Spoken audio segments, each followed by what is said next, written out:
ہر 2 گھنٹے کے بعد ایک خاتون کی موت واقع ہو رہی ہے صرف سروائیکل کینسر کی وجہ سے. بہت ہی موذی مرض ہے, بہت خطرناک بیماری ہے. 7,000 ہر سال, اور ان میں سے 5,000 خواتین کی موت واقع ہو جاتی ہے اس کینسر سے. یہ جنسی تعلق سے منتقل ہوتا ہے, میاں بیوی کے تعلق سے آپس میں منتقل ہوتا ہے. یہ ویکسین چونکہ 2006 سے لگ رہی ہے, یہ ویکسین تیار ہونا شروع تھی 1990 میں آسٹریلیا میں.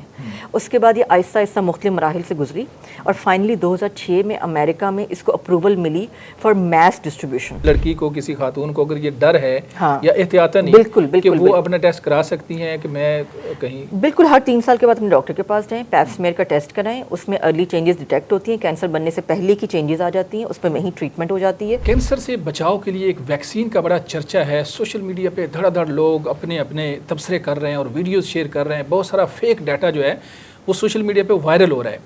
اچھا, یہ جو کینسر ہے دراصل ہے کیا, اور یہ ویکسین والا معاملہ کیا ہے, یہ لگنی چاہیے نہیں لگنی چاہیے؟ ہم اس پہ خود تبصرہ نہیں کریں گے چونکہ ہم اس چیز کے ایکسپرٹ نہیں ہیں. ہم نے اسپیشل ڈاکٹر صاحبہ کو بلایا ہے. ڈاکٹر صوبیہ ظفر ہیں, گائنیکالوجسٹ ہیں, سینئر ڈاکٹر ہیں. ان سے ہم رائے لیں گے. کچھ سوال ہیں, کچھ عوامی سوال ہیں اور کچھ ہم سوال کریں گے اور انہی سے جاننے کی کوشش کریں گے کہ دراصل یہ سارا معاملہ کیا ہے, حقیقت کیا ہے. السلام علیکم ڈاکٹر صاحبہ. جی وعلیکم السلام. اچھا ڈاکٹر صاحبہ, بتائیں کہ یہ جو سروائیکل جو کینسر ہے, پہلے تو بتائیں کہ بیسیکلی یہ ہے کیا؟ اچھا, سروائیکل کینسر جو ہے یہ ایک خواتین میں پایا جانے والا کینسر ہے جو بچے دانی کے منہ کا کینسر کہا جاتا ہے. اچھا, بچے دانی کو ہم یوٹرس کہتے ہیں اور اس کے نیچے جو اس کا ایک یہ الٹی ناشپاتی کی طرح کا ایک سٹرکچر ہے جس کا نیچے والا جو حصہ ہوتا ہے 3 to 4 سینٹی میٹر, اسے ہم سروکس کہتے ہیں. یہ اس حصے کا کینسر ہے جو کہ پھیل کے بچے دانی کے اوپر تک جا سکتا ہے, نیچے تک جا, سائڈوں پہ بھی پھیل جاتا ہے. تو یہ ایک بہت ہی موذی مرض ہے, بہت خطرناک بیماری ہے اور اتنا موذی ہے کہ سٹیج 1 تک اس کی سرجری ممکن ہے. اگر یہ سٹیج 2-3 میں چلا جائے تو سرجری بھی ممکن نہیں رہتی. اس میں ریڈیو تھراپی اور باقی ہمیں ٹریٹمنٹس پہ جانا پڑتا ہے اور اس سے اموات بہت زیادہ. اس وقت ہمارا جو ڈیٹا ہے وہ یہ کہتا ہے کہ ہر سال 7,000 نئے سروائیکل کینسر کے کیسز سامنے آ رہے ہیں ہمارے پاکستان میں. 7,000 ہر سال, اور ان میں سے 5,000 خواتین کی موت واقع ہو جاتی ہے اس کینسر سے. اب آپ اس بات کا اندازہ لگائیں کہ ایک ایسی بیماری جس کا علاج ہی, کیونکہ ہمارے یہاں جو کیسز آتے ہیں وہ آتے ہیں لیٹ سٹیج پہ, ارلی سٹیج پہ لوگ آتے نہیں ہیں, اس کو ان سمٹمز کو اگنور کرتے ہیں یا ان کو لائٹ لیتے ہیں جو بھی اس کے سمٹمز ہیں, اور جب آتے ہیں تب تک وہ اتنا ایڈوانس ہو چکا ہوتا ہے کہ اس کی بعض اوقات علاج بھی ممکن نہیں رہتا. آپ سوچیں کہ ہمارے ہاں ہر 2 گھنٹے کے بعد ایک خاتون کی موت واقع ہو رہی ہے صرف سروائیکل کینسر کی وجہ سے پاکستان کے اندر, اور this is the highest mortality rate among South Asia. میں ویسٹ کی بات نہیں کروں گی کیونکہ ان کے پاس جدید سہولیات ہیں, علاج معالجہ زیادہ ہے, اویئرنیس زیادہ ہے, تو ان کا تو ڈیفینیٹلی نمبر بہت کم ہے ہم سے. لیکن جنوبی ایشیا جو ہمارے جیسے ملک ہیں اور کم و بیش ہمارے جیسے وسائل ہیں, ان میں اس وقت ہم سب سے اوپر ہیں. یعنی کہ ہر 1 لاکھ خواتین میں سے 20 خواتین کی ڈیتھ ہو رہی ہے سروائیکل کینسر سے. یہ نمبر انڈیا میں 17 ہے, یہ نمبر بھوٹان میں 6 ہے, اور یہ نمبر مالدیپ میں 4 ہے. ہر بیماری کی کوئی نہ کوئی وجوہات ہوتی ہیں. جی بالکل ایسے ہی. تو اس بیماری کی جو وجوہات ہیں وہ کیا سمجھتی ہیں بطور ڈاکٹر کی وجوہات کیا ہیں, کیسے یہ ہو جاتا ہے؟ 70% کینسر ہے وہ صرف 2 اسٹرین سے آ رہا ہے. وہ ہے 16 اور 18. اور یہ جو ویکسین لگ رہی ہے یہ انہی 2 اسٹرینس کے اگینسٹ ہے. حالانکہ ہم باقی جو ملکوں میں ہیں اب ویکسین, ہم تو ابھی یہ بالکل بیسک ویکسین کی بات کرنے لگے ہیں جو ابھی ہمارے پاس آئی ہے 16 اور 18 کے اگینسٹ ہے. باقی جو ماڈرن ممالک یا ویسٹرن کنٹریز ہیں ان میں 4 کے اگینسٹ بھی ویکسین ہے موجود. ان کے پاس 9 وائرسز کے 9 اسٹرینس کے اگینسٹ بھی ہے, یعنی کہ وہ اتنی ترقی کر چکے ہیں. یہ وائرس منتقل کیسے ہوتا ہے؟ یہ جنسی تعلق سے منتقل ہوتا ہے, میاں بیوی کے تعلق سے آپس میں منتقل ہوتا ہے. لیکن ہمارے جو خواتین ہیں, جب میں بات کاٹوں گا ڈاکٹر صاحب آپ سے معذرت کے ساتھ کہ یہ جب منتقل ہوتا ہے, اب یہ جو جس ایج گروپ میں ہم لگا رہے ہیں, اب اس ایج گروپ کا جو ہمارا معاشرہ ہے اس میں تو ظاہر ہے ایسے کیسز, میں یہ تو نہیں کہتا کہ ہیں نہیں, بٹ ان کی تعداد تو نہ ہونے کے برابر ہے. تو پھر کیسے یہ منتقل ایسے کم عمر بچیوں میں کیسے ہوگا؟ اچھا دیکھیں, اب یہ جو آپ نے بڑے اچھا سوال کیا, یہی کنفیوژن ہے لوگوں کو. جی بالکل. لوگ یہ سمجھتے ہیں کہ یہ ویکسین شاید کوئی ٹریٹمنٹ ہے, کوئی علاج ہے, جب جس ایج میں خواتین کو یہ خطرہ لاحق ہو اس ایج میں لگنی چاہیے. حالانکہ یہ علاج نہیں ہے، یہ بچاؤ ہے، یہ پریونشن ہے، اور پریونشن ہمیشہ پہلے کی جاتی ہے، اس ایج میں آنے سے پہلے کی جاتی ہے. اب آپ ایک تو میں 2 باتیں یہاں پر رکھنا چاہوں گی. ایک بات تو یہ ریسرچ سے پروو ہوئی ہے کہ جب 15 سال سے پہلے ہم HPV کی ویکسین لگوا دیں بچیوں کو، جو کہ پوری دنیا میں بھی لگ رہی ہے، 4th اسٹینڈرڈ 4تھی کلاس کے بچیوں کو لگائی جاتی ہے، 9 سے 10 سال کی بچیاں ہوتی ہیں، تو اس میں امیونٹی بہت اچھی ڈیولپ ہوتی ہے، جلدی ڈیولپ ہو جاتی ہے، اور میکسیمم امیونٹی آ جاتی ہے صرف ایک سنگل ڈوز سے. حالانکہ یہ 15 سے 25 سال کی عمر تک بھی لگوائی جا سکتی ہے، لیکن اس میں سیم امیونٹی لانے کے لیے ہمیں 3 ڈوزز چاہیے ہوتی ہیں.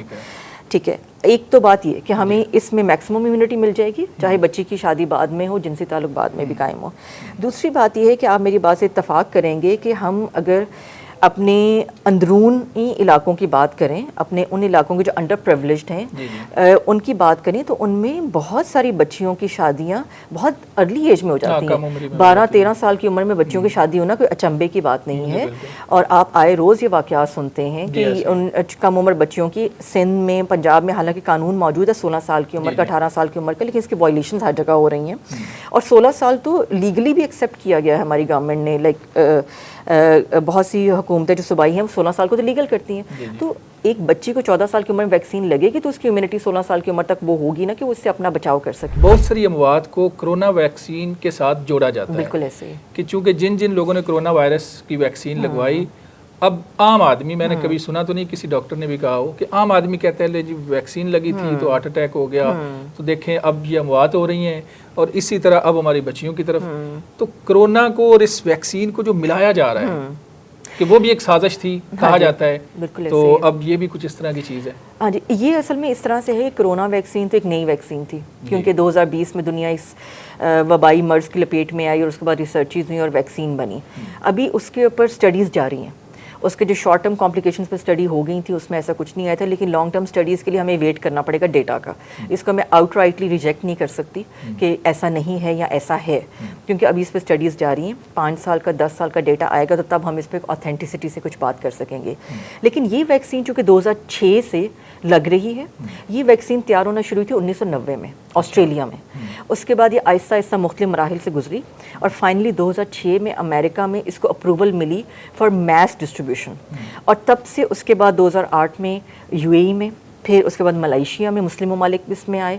اس کے علاوہ سارا یورپ، سارا نارتھ امریکہ، ایون ہماری مڈل ایسٹرن کنٹریز جس میں کویت، بحرین، قطر شامل ہے، سعودی عربیہ، متحدہ عرب امارات کا پہلے میں نے ذکر کیا، ایون بنگلہ دیش اور مالدیپ، ہمارے ساؤتھ ایشین کنٹریز بھی اس لسٹ میں شامل ہے جس میں یہ میس لیول پہ لگوائی جا رہی ہے. بھوٹان کا میں ذکر کروں گی، وہاں پہ 95% بچیوں کی ویکسینیشن کی جا رہی ہے. لڑکی کو، کسی خاتون کو اگر یہ ڈر ہے یا احتیاطاً نہیں کہ وہ اپنا ٹیسٹ کرا سکتی ہیں کہ میں کہیں، بالکل ہر 3 سال کے بعد اپنے ڈاکٹر کے پاس جائیں، پیپ سمیئر کا ٹیسٹ کرائیں. اس میں ارلی چینجز ڈیٹیکٹ ہوتی ہیں، کینسر بننے سے پہلے کی چینجز آ جاتی ہیں، اس پہ وہیں ٹریٹمنٹ ہو جاتی ہے. چونکہ اس کینسر کا یہ ہے کہ کینسر سلو آگے جاتا ہے، کم سے کم 10 سال لگاتا ہے انفیکشن کے بعد کینسر بننے میں. تو اس 10 سال میں اگر 2-3 دفعہ بھی آپ نے اپنا وہ ٹیسٹ کروا لیا ہے تو آپ بالکل آپ تسلی رکھ سکتے ہیں کہ مجھے وہ علامات نہیں ہیں. اگر اس کو پتہ چل گیا کینسر ہو گیا تو جب پتہ چلے تو یہ قابل علاج پاکستان کے اندر ہے، اس کا فوری علاج ہے؟ جی بالکل علاج ہے، لیکن وہ ڈیپینڈ کرتا ہے اس کے اسٹیج کے اوپر. اگر ارلی اسٹیج میں ہمارے پاس آ جاتی ہے تو پورا ہم کینسر نکال دیتے ہیں، سرجری ہو جاتی ہے، اس کے بعد ریڈیو تھراپی سے مریض مکمل صحت یاب ہو جاتے ہیں. لیکن بدقسمتی سے اگر وہ 2nd-3rd اسٹیج پہ آتے ہیں تو اس پہ بھی علاج ہے پاکستان میں، ہمیں بیرون ملک نہیں بھجوانا پڑتا، یہیں پہ ہے.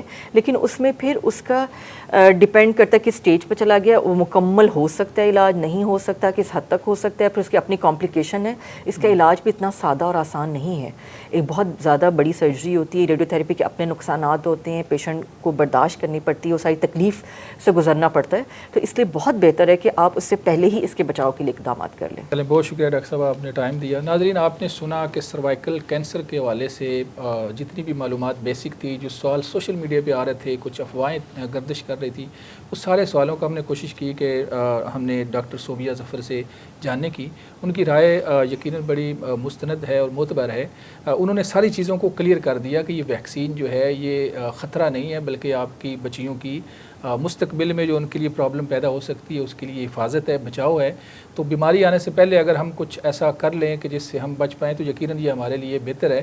آپ کچھ کہنا چاہیں، کوئی سوال ہو، آپ کمنٹ سیکشن میں لکھ سکتے ہیں. اپنے میزبان مناظر علی کو اجازت دیں، دوبارہ ملیں گے. اللہ حافظ.